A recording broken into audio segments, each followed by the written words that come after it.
எனக்கு இந்த வீட்டுல சந்தோஷமே இல்ல. அக்கா ப்ளீஸ், அப்பாவுக்காக நீ கொஞ்சம் அட்ஜஸ்ட் பண்ண.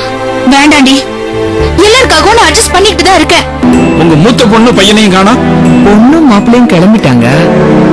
கடையில இருந்து பையனும் வந்துடுவான்.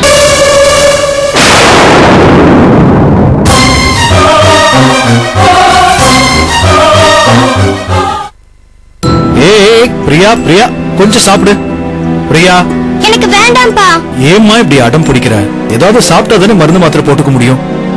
எனக்கு தான் வேண்டாம்னு சொல்றல்ல. இப்படி அடம் பிடிச்சா எப்படி? ஒழுங்கா சாப்பிடு. அம்மா ஏன் வரல அத முதல்ல சொல்லுங்க. இப்ப மணி என்னன்னு பாத்தீங்களா? இதுல வேற ப்ராமிஸ் பண்ணிருக்காங்க. ப்ராமிஸ் பண்ண கீப் அப் பண்ணனும்ல. நான் அம்மா வந்தத சாப்பிடுவேன். என்னம்மா இது அடம்? அம்மாக்கு வீடு இருக்குல்ல, அங்க ஏதாவது உங்களுக்கு வேலை இருக்கும். சொன்னா கேட்கணும். கொஞ்சம் சாப்பிடு. அம்மாக்கு ஏன் அங்க வீடு இருக்கணும்? எனக்கு அது முதல்ல புரியலப்பா. நீங்களும் நானும் இருக்கிறது தானே அம்மாவுக்கு வீடு. இந்த தடவை வரட்டும், அவங்க கிட்ட சண்டை போடுறேன் பாருங்க. சரி, அதெல்லாம் அப்புறம் பார்க்கலாம். முதல்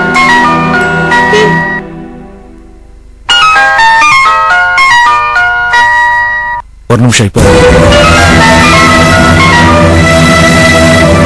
ஹலோ ஸ்ரீதர், நான் ரஞ்சினி பேசுறேன். சொல்லுமா. நீ வரலன்னு இங்க பிரியா பயங்கரமா அடம் பிடிச்சிட்டு இருக்கா. சாப்பிடவே மாட்டேங்கிறா.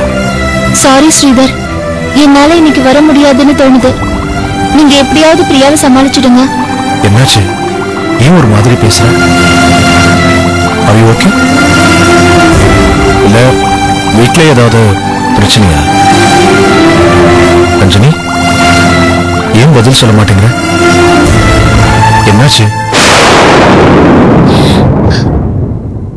என் ஹஸ்பண்ட காணோம். காணுமா? எப்படி? ஆமா, எங்க போனாருன்னே தெரியல. ஒரு போன் கூட பண்ணல. நாங்க போன் பண்ணா போன் ஸ்விட்ச் ஆஃப்ல இருக்கு. வீட்ல ஏதாவது சண்டை போட்டியா? இல்ல வேற ஏதாவது ப்ராப்ளமா? இல்ல, அப்படி எதுவும் இல்ல. எல்லார் வீட்லயும் நடக்கிற மாதிரியான சண்டை தான் என் வீட்லயும் நடக்குது. ஆனா கோச்சுட்டு போற மாதிரி எதுவும் அப்படி நடக்கல. சரி, ஃப்ரெண்ட்ஸ் தெரிஞ்சவங்க இப்படி எல்லார்கிட்டயும் விசாரிச்சிட்டியா? அவருக்குன்னு யாரும் தனியா ஃப்ரெண்ட்ஸ் இல்ல. கடை விட்டா வீடு, வீடு விட்டா கடைன்னு இருக்கிற ஆளு. ரஞ்சினி, நான் உங்ககிட்ட ஒரு இம்பார்ட்டன்ட் விஷயம் சொல்லணும்.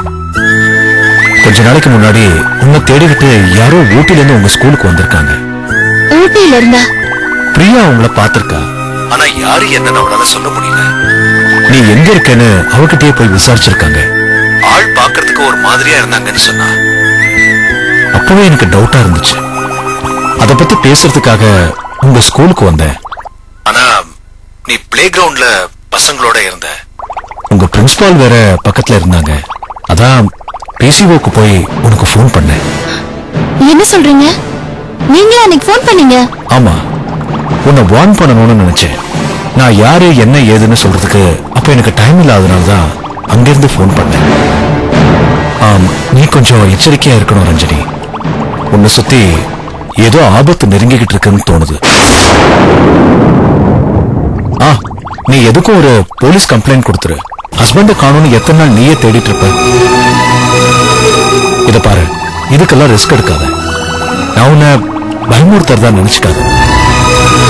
பட் எச்சரிக்கையா இருக்கிறது நல்லது. உனக்கு தெரியாத ஒண்ணும் இல்ல. கரெக்ட். எனக்கும் அதான் சரின்னு படுது.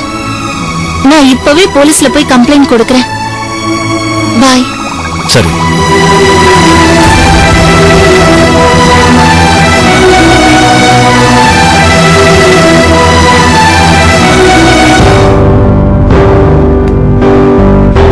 ஹலோ சூர்யா, எங்க இருக்க?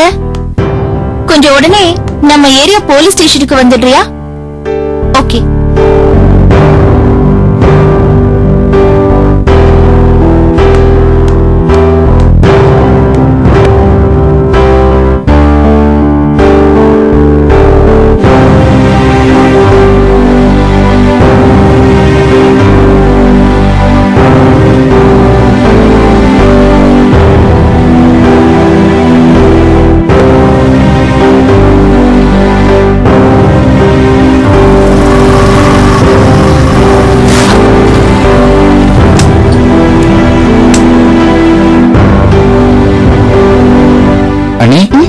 எதுக்கு போலீஸ் ஸ்டேஷன் வந்திருக்கீங்க? சூர்யா, எனக்கு என்னமோ பயமா இருக்கு. போன தடவை உங்க அண்ணன் காணாம போனப்போ பெரிய பிரச்சனை ஆயிடுச்சு. ஆனா அப்போ அதுக்கு ஒரு காரணம் இருந்தது. இந்த புஷ்பா ஏதோ தேவையில்லாம பேசி அவரை டார்ச்சர் பண்ணா. ஆனா இப்ப வீட்ல எந்த பிரச்சனையும் இல்ல. யார் மேலயும் கோச்சுக்கிட்டு போறதுக்கு எந்த நியாயமும் இல்ல. அண்ணி, இப்ப எனக்கு நடக்க போற கல்யாணத்துல அண்ணனுக்கு இஷ்டமே இல்ல. ஒருவேளை அது கோச்சு போயிருப்பாரோ? இல்ல, எனக்கு நிச்சயமா தெரியும். அவர் கோச்சுக்கிட்டு எல்லாம் போல. ஆனா எங்க போயிருக்காருன்னு தெரியாம ஒரு போன் கூட பண்ணாம இருக்காருன்னா எனக்கு சந்தேகமா இருக்கு சூர்யா. அதனால போலீஸ் ஸ்டேஷன்ல ஒரு கம்ப்ளைண்ட் கொடுக்கலான்னு வந்தேன். வா வா. Excuse me sir. வணக்கம் மேடம்.